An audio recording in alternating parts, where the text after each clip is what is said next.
Okay, so ito, kung naalala nyo guys, mayroon tayong pinost na picture doon sa aking FB page or sa Facebook ko. So isa ito doon sa na-post ko. Hindi ko pa nga siya kasi pala na testing. So yan ako lang, diniretso ko na, binuksan ko. Yan, bukas na. Kasi yung adapter na dala-dala ni customer o yung kasama nito 12 volts siya, kaya nagtesting ako ng 5 volts kasi 5 volts ang requirements lang nito guys. 5 volts ang requirements voltage input nya. So nag-check ako ng 5 volts na yung pampinta ko dyan na 5 volts na adapter.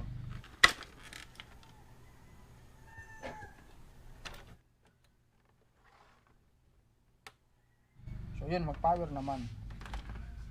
Nagtaka lang ako kasi 12 volts yung dala-dala niya. So baka ito ang ginagamit niya. So sobra over voltage yung kanyang supply. Kaya binuksan ko na diretso para check upin. Chinik ko tong power supply. So buti wala namang sunog or wala namang issue na binalik ko na lang din. Ayan.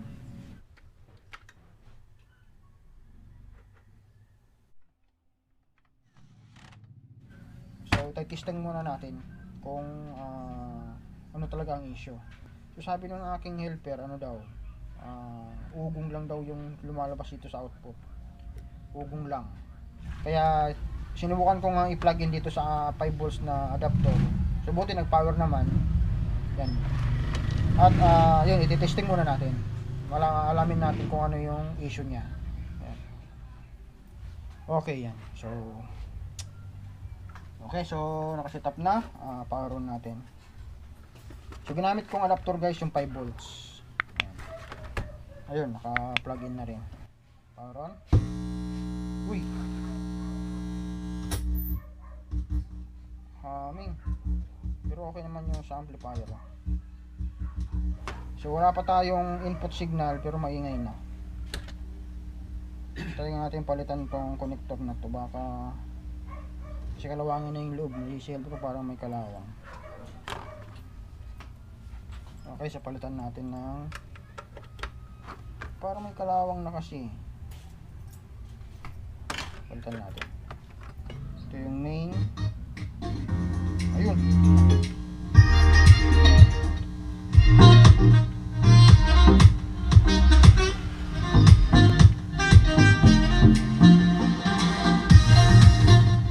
Okay, gumagana naman.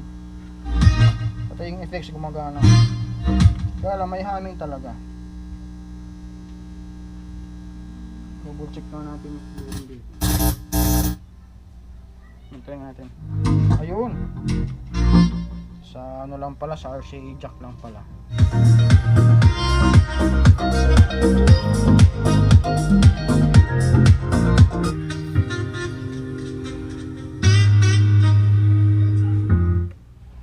Okay, okay naman.